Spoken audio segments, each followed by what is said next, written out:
many of us feel like really defeated by our own selves, and we make these excuses, right? We like confirmation bias, double down on, oh, that's just how I am. And it's like, does it have to be?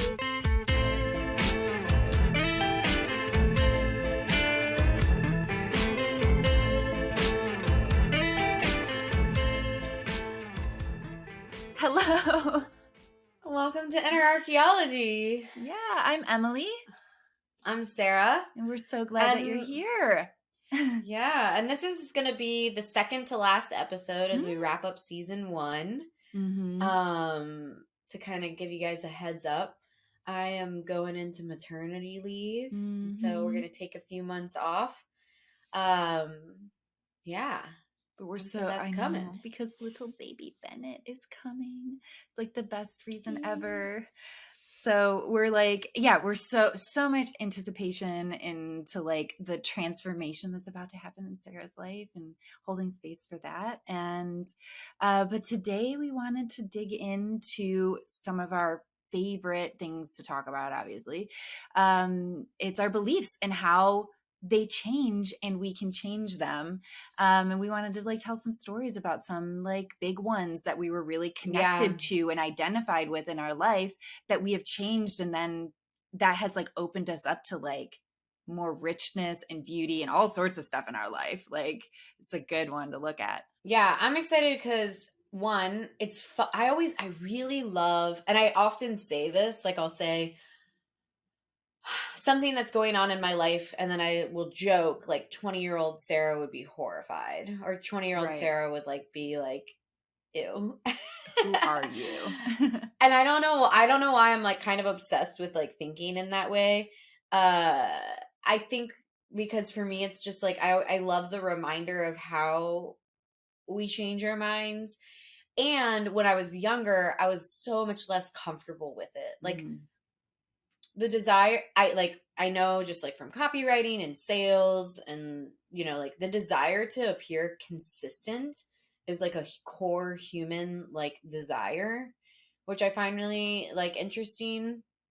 And you have to have like conscious awareness of that fact, I think, in order to be able to choose to do something different. And so it's just something that I'm like always reminding myself is like, I can change my mind.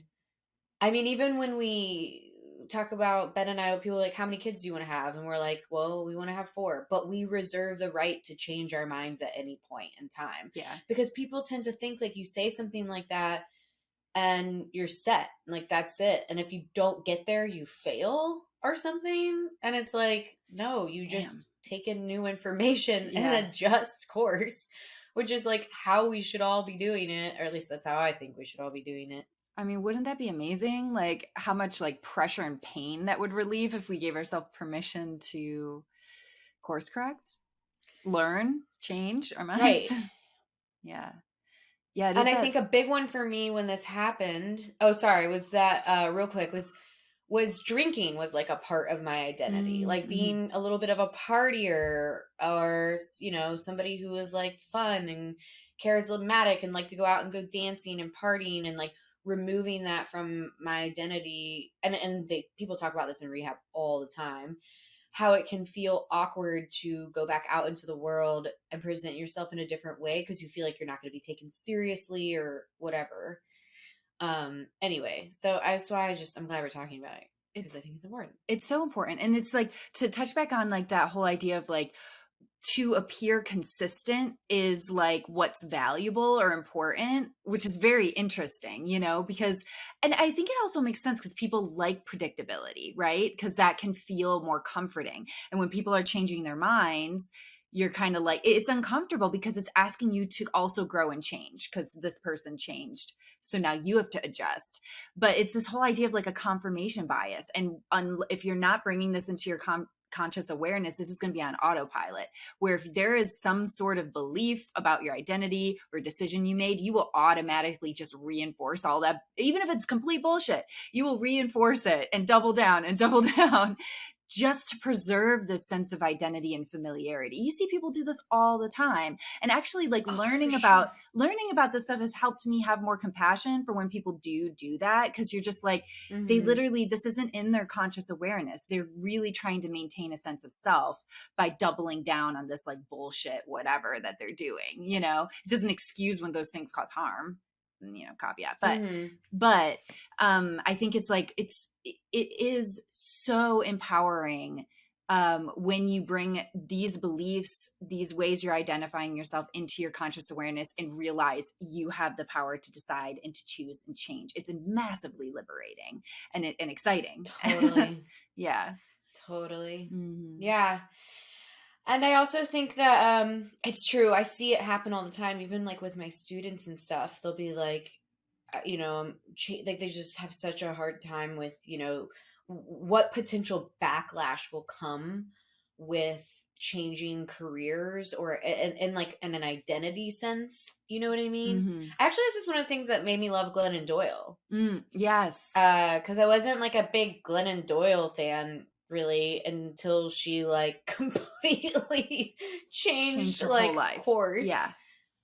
Like, well, you know more than I do, but yeah, that's like just bananas to me, and the courage to do it in such a like public way, because is like known by many people publicly. I was like, damn, mad respect for that, because a lot of people are paying attention. I mean, to write a book, like to write in like a biography, an autobiography that's like, this is who I am and what I've learned, only to just a few years later write another autobiography of like, actually, this is who I am now and what I've learned, and I'm realizing that all this shit changes all the time. And both of those stories are so valuable in their own like respect, and I know I totally agree.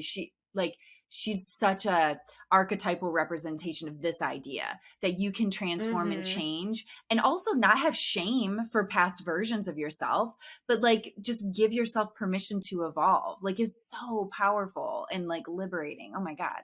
I love that you brought that up.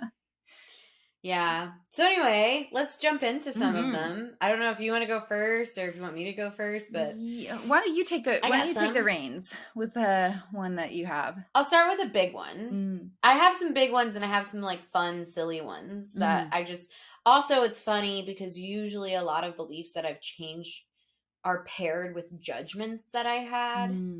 Yeah. Or ideas or expectations, and what had to happen first was those had to shift for the belief to shift, right? Yeah. Actually, in both of the stories in my mind that I want to, so one's like super lighthearted, but one's, the more serious one is like, truly for most of my life, I did not think that I would have kids.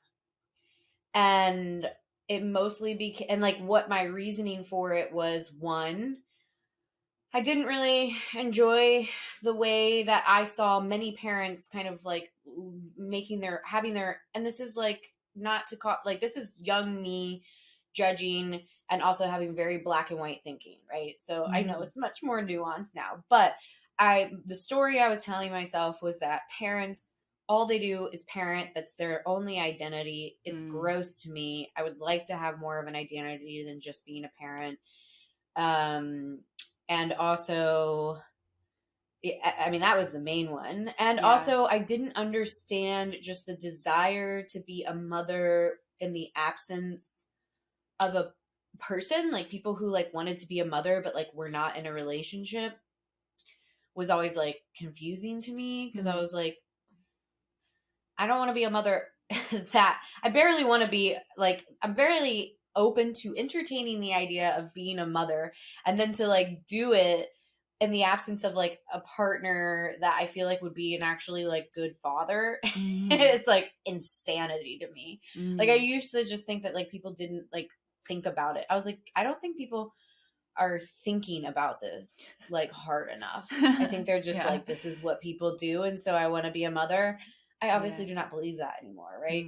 But yeah, so for me it was just like, nope. And it wasn't until like the last few years, and part of it was honestly, I think, just a knowing of myself and knowing that I had feeling like I had no place to be a mother at like the place I was in my life. Like I Mm. was just like, I have no business being a mom right now until like recently. Mm. Mm-hmm. Yeah, and then just kind of like for me what had to shift is I had to get to a place in my own life, in my own well-being, and my own sense of self. And also I needed examples. That was a big change for me. I often say that like, you know, I share that like you were a big part of like me wanting to become a mother because I feel like watching the way you mother your girls was really like important for me. Mm-hmm. Um and yeah, and then Ben had to come along. Mm-hmm. Right. Honestly. Yeah. I had to like I was like, okay, I think I might want this in my life. The other thing for me was like just kind of like forward thinking. I was like, okay, well, when I'm like 60, I don't think I want family around me. But then Ben had to come along and be like just the right person for me to actually like Open that, get pregnant. unlock that. Yeah. Yeah. Cause yeah, I was not. Anyway, so that's the first one. I don't know if you have like if we should have thoughts or questions or we want to dig into that Yeah. further because I feel like I'm summarizing, No, you're doing a great but job because like you really highlighted like you were saying that there was like a judgment or a criticism present, but then there was also just really recognizing the place in your life and your mind that it didn't line up. So it also like makes sense mm, that it wasn't, but I think the difference was, or maybe the distinction or the wisdom that you now know, that it wasn't right for you then, but that didn't mean that it was mm, just not right for you at all, right? mm-hmm, And it's like the deep knowing that I know you're rooted in, that you now know how you are a person who grows and transforms. So I see you now living your life with this open-mindedness of like, well, who knows what it's going to be like in the future. There's this like whole other element instead of like these boxing yourself in, if that makes sense. totally. And I think actually when I was that I think part of what played into like that belief and believing it so strongly were a few things actually. One was that I really just could not imagine myself going through all that it would take, meaning like my own personal growth, my own personal healing, the right Right. partner. um I could not imagine like there's just like so much needed to happen in order for me to like want to be a mom that I for most of my 20s like could not imagine All that those that would things ever lining up. happen. Yeah. Yeah, exactly. Yeah, And which so I makes was so just much like, sense. Yeah. well, therefore I'm never going to be a mom and I need to kind of be okay with that. Isn't that Like, so interesting though? Like how I mean, I identify with like versions of that, of like not being able to fathom a different reality. And so I make conclusions about who I am as a person. And then yes. those ceilings just shatter over and over and over again until you realize that you are so multidimensional, you're so ever like transforming and amorphous, that you just like it turns into something that's almost like, I wonder who I'm going to be in 10 years. I'm excited to meet Yeah. that person and to be that person, and how many more ceilings am I going to shatter, that I'm like not even really aware that I have right now. It's like Y- exciting kind of. Totally. Totally. I mean, and that's why I think I've just gotten to a place in my life. I don't know. Somebody recently asked me, like, what's the 5-year plan? And I was like, I have learned not to make 5-year plans. Yeah. Like, so much can change in a year. Like, this year has been insane. Mm. And so much of this year I couldn't have even imagined. Yeah. Like, just in a 1 year. Like, 2021 Sarah could not have imagined where I would have been at the end of the year. Yeah. Like, period. So I'm just like, yeah, I don't make 5-year plans anymore. Those are like funny. Yeah. And it's They're also usually not very accurate. right. It's also like a shift in perspective, instead of being like destination like oriented and being more like Mm, present in the journey idea, right? mm-hmm. Like it's not these like Mm-hmm. yeah, that's kind of a tangent, but it's like really being like here with that open-minded like I'm going to see where this journey takes me. Like, I can't anticipate this future. I think I'm heading this direction, but like, I'm excited to see what's going to happen, you know? Mm-hmm. Totally. Yeah. So what's one of yours? Okay. And also, I think we should touch on how we had a little conversation before this and we Yeah. chose not to do the religious stuff, because if you're listening, you know Emily's story, it would seem like we would probably jump into like religious beliefs. Mm-hmm. But So because when I was like thinking about this topic, I'm like, oh man, beliefs that I've changed like so an infinite amount in regards to how I was brought up and the religious trauma and all of those belief systems. But like Sarah, you had such amazing insight around a distinction between beliefs that I just kind of adopted, that were handed to me and that I adopted because I was mm-hmm. like brainwashed in that, and beliefs that I had intentionally like chosen to believe about myself and my identity. And those are like, and there's some overlap for sure, but I think it is really like, I like that distinction, and it's fun to kind of like talk about these ones that I really thought were for sure me, and not Yeah. necessarily attached to this doctrine that I was brainwashed with, right? Mm-hmm. And so one big one that comes to my mind is I had this belief, and I would never probably have really like articulated it this way though, but I had a belief that I had to earn my I had to earn the right to participate in my own like creative expression, because it was a luxury and not something that I necessarily Ooh. deserved. And it would, Oh, that's yeah. intense. So there were like, so I operated from such a place of scarcity, just like scarcity in every sense of it, not just in like monetary like scarcity around my creativity, because I didn't believe that like I deserved to have it. I believed that I needed to earn it. It needed to like make money and provide for itself.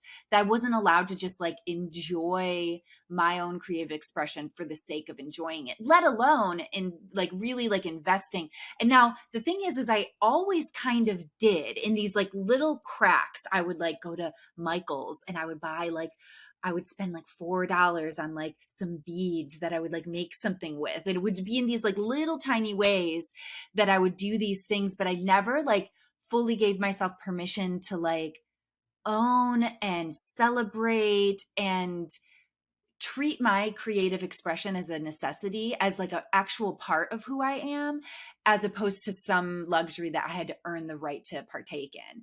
And when I really had to face this was when I was like obsessing over this whole jewelry thing, like lost wax carving. And I was like really, really into it. And I was right on the verge of like wanting to invest in like tools and gemstones and stuff that was going to be money.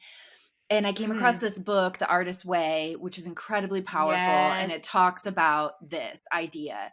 And when I got that languaging in my mind, that like my creative expression is a necessary component of my life force as a human, and it is my birthright to get to enjoy it and to get to invest in it and spend time doing it.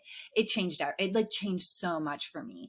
And now I have this whole element of my life that brings me so much joy.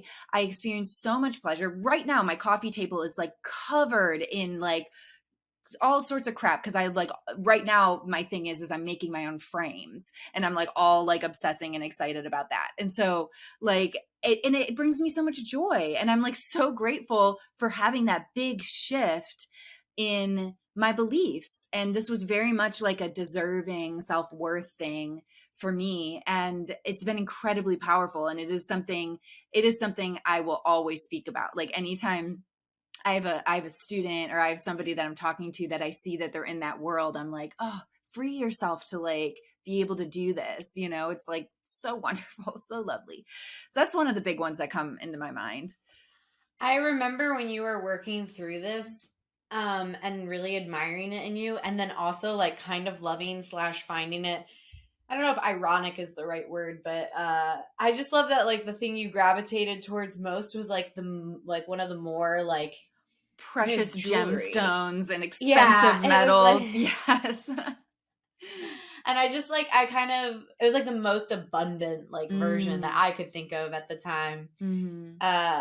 So it was like a really hard pull in that particular direction. And honestly, I actually used to have my own version of this belief. Like I really went down the science path, I think, and didn't really like toy with creativity because I had judgments around that being more valuable like in society. Right. Than like art.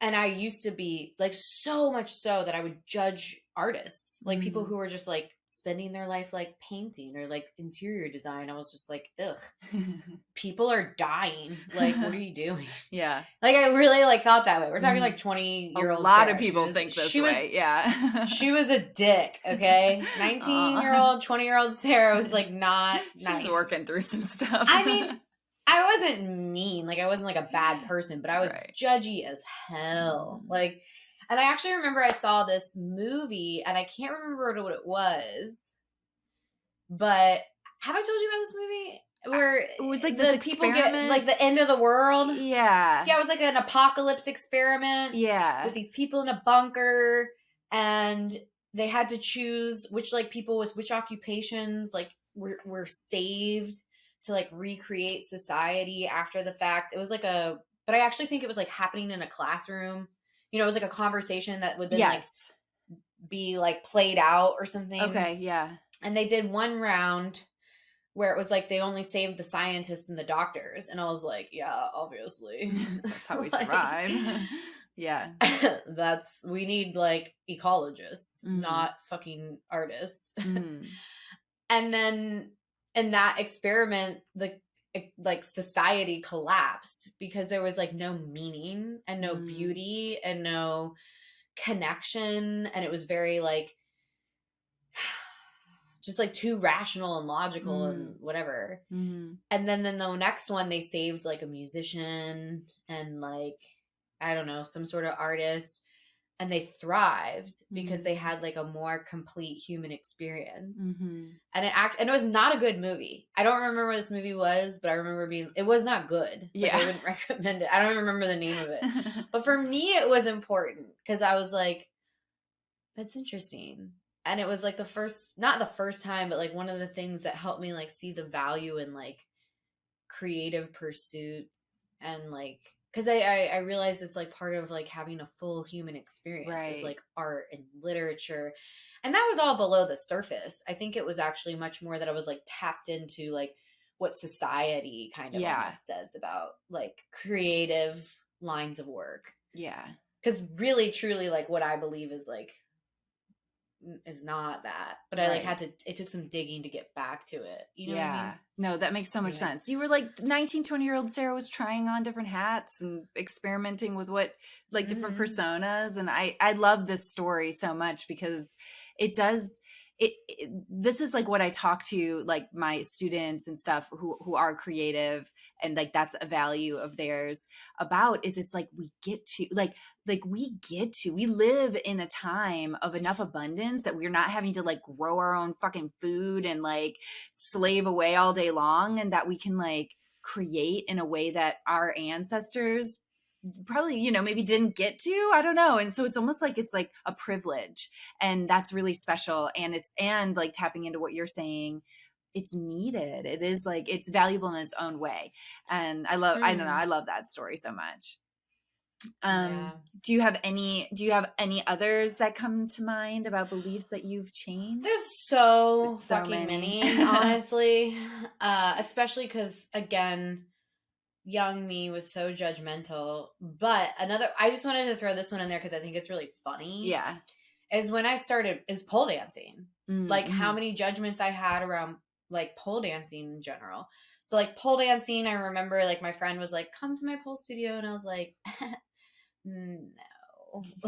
Like I'm a mountain biker and I'm way more hardcore than that. And like, I don't know. I just like to think of myself as like tough, I think. And I mean, all the other sports besides pole dancing have been like Muay Thai, right? You know, like a half marathon running All the mountain biking. I mean, I did dance. The rafting. I did dance when I was younger. Yeah. Whitewater rafting. Yeah. Yep. And mountain biking. So it was like, I don't know. And then when I started pole dancing, and I was like, oh, this is actually really hard and really painful, so I like it. Now it's got value now in a different way. Now it's, yeah. Oh, this is like really hard. It's like way harder than any other sport I've ever done. Like hands down the hardest sport or like activity. Because it's like flexibility, strength, and pain. Like you're like, it hurts. Like people don't realize how much it hurts. But I had so much judgment around the fucking like high heeled like stripper shoes. And so I was like, I will do pole, but I will do pole like gymnastics. I will never, ever wear those stripper shoes. I had so much judgment around them. And how many pairs do you have now? Gross. I have like 4. Yes. I was like, and it was just like me being kind of like a judgmental dick. Like I was like, they're trashy.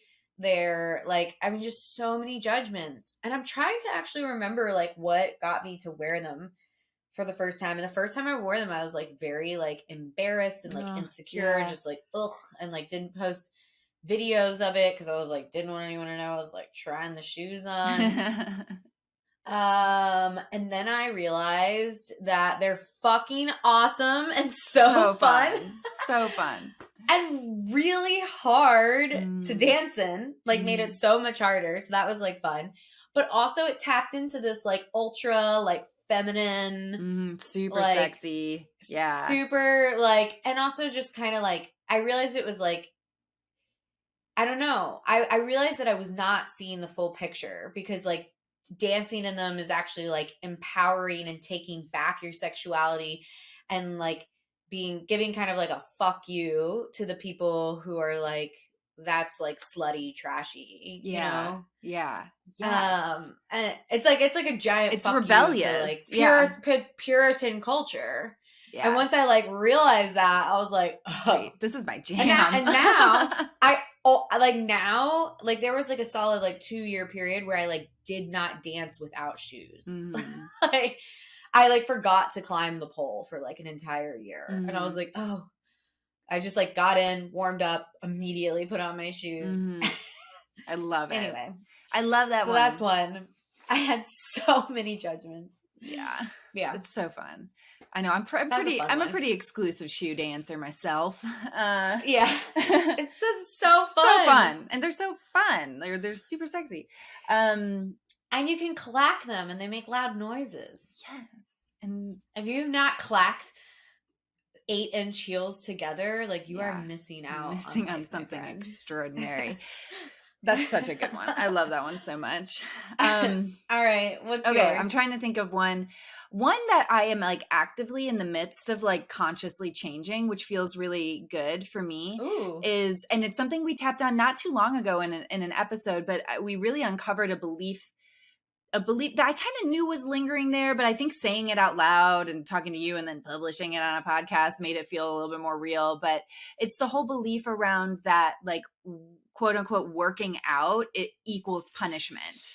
Yeah, for my body, or it equals that I'm unhappy with my body. And I was having a hard time figuring out, how do I work out, exercise, do all this stuff as a celebration of my body? And the hack that I have just like found over the years has been dance for me. Pole dancing, like that has been the hack for me, where I felt like that was very much me celebrating my body and enjoying my body and not punishing it. But I still struggled with like the idea of going to a gym or even just doing a home workout, you know? And I've been actively changing that. Like, and so like, for instance, I did a workout this morning and it was very much like me listening to my body, like what feels really good to do next? And like, what kind of movement do I want to try here? And I try to consciously be, because I know I'm still in the midst of changing those beliefs. I'm not quite on the other side of it, because I still struggle with a lot of resistance. but like when I'm in it, I'm like saying affirmations in my mind. Like, I really love my body. Look at how strong my body is. Not, oh my God, I can only like Mm-hmm. lift this much weight. Or like, doesn't it feel really good to feel like my muscles are really tired and like to feel my heart rate up? Like, and I'm trying to like reframe that into something that's really pleasurable and like really good for, because I know, because it's a value like in my mind, because I know that it's important and necessary for like health and longevity. And so I'm trying to rework my relationship with that so that I can enjoy working out, not in just like a dance setting, but like also at the gym or at the yoga Yes. studio or wherever. So that feels like a good one to be working on. And it feels really good to like, I feel like I have the tools to work on it and to know, and almost like the confidence that I know I can change this. And I'm able to like have patience with myself and not do the back and forth, like beating myself up thing. So that feels really good. And honestly, like having my approach be a little bit more like lighthearted, like I'm practicing this is an experiment, we're like trying something new, has taken so much pressure off of it, and it's just been more enjoyable. So that's been when I'm actively in, that feels really good to be shifting. And it's been surprising because I'm like realizing like all sorts of, like we've done a few workouts recently and I'm like realizing, I'm like, oh, I know. I'm stronger than I think I am, or You're I'm more strong. like yeah, You are. You're stronger than I thought you were. I know. I think I had such like I was like, there was like such a I, story, I think, when I was so sad last year that I was like, I have no body. It's so yes. And funny. I think I believed your story about Yeah. you being like, not like, floating and I'm very convincing. yeah. And then we would work out together and I was like, what the fuck? You're so strong. Like, oh my God. And then we'd play that paper bag game where you were just Oh like my God. freakishly like able to like Freak of nature. pick up something like an inch off the floor on one foot, which I required like a know. pistol squat. I was I like, know. what the fuck? I know. Like, I know, that was like a really weird feeling because I was like, this feels like really good. Like this is like my skill set here. I found my party trick.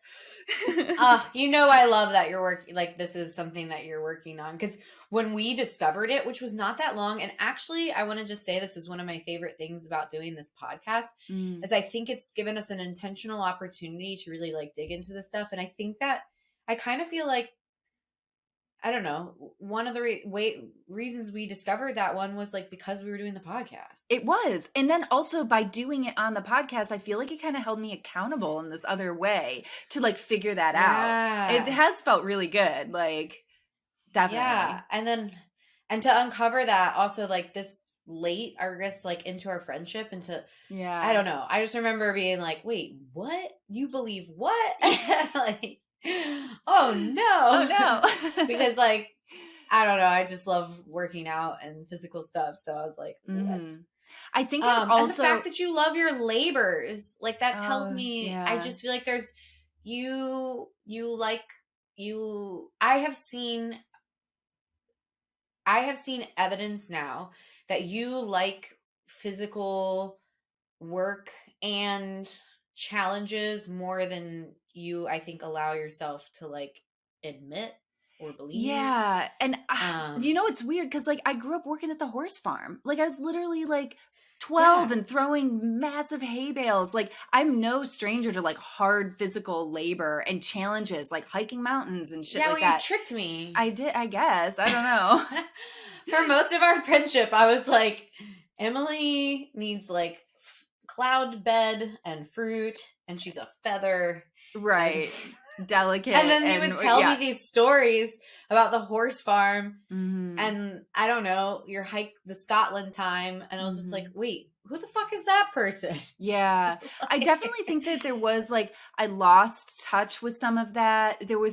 I think there was also just like some like really, and I know we touched on it on other podcasts, really bad discomfort. And I had to reorient to like what was good discomfort again. And I'm also noticing though that physical challenges is a very like social, it's a social thing for me, because like accomplishing something physically challenging, whether it's like me and you working out in your backyard, or it's like hiking a mountain with somebody, or it's like doing a dance performance, for me, it's like a very intimate, like friend social thing. Like I'm noticing that about myself. I'm never doing any of those things completely by myself. I guess birthing my babies I did, but it was me and my baby. We were doing it together. I don't know. So like, yeah. But I do. So that is like a component that I am like playing with. Like, how can I enjoy that kind of stuff on my own and not feel like it has to be with other people? Although I do very much enjoy it with other people. But yeah, I don't know. It's been fun to like kind of like reconnect with this like whole part of me and like reorient my beliefs around it. But it's incredibly empowering when you like, because I think many of us feel like really defeated by our own selves, and we make these excuses, right? We like confirmation bias, double down on, oh, that's just how I am.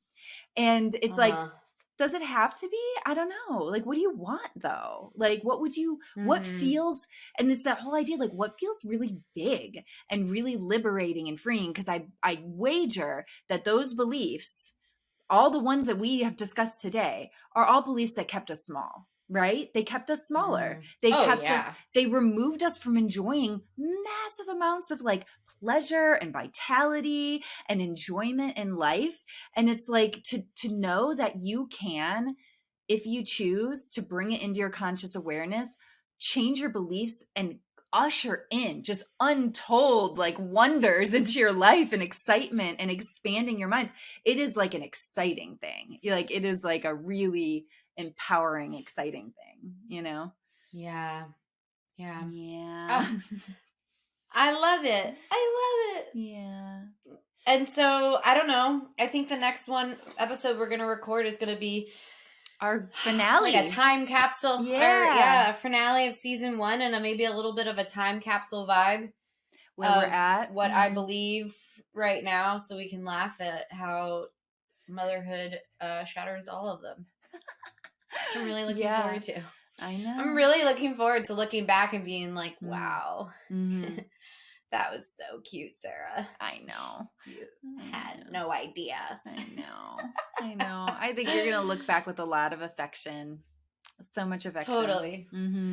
Yeah. Totally. Because I think, I don't know, adopting the flexibility to change your mind gives you that permission. Exactly. Right? So you don't have to look back and be as like harsh on yourself. Or like, shame. That's what I do. Yes. I change and I grow. That's exactly it. Ugh, I love that. That's what I do now. So, yay. Well, thanks for tuning in, guys. And we will see you in the next episode. Bye. Bye.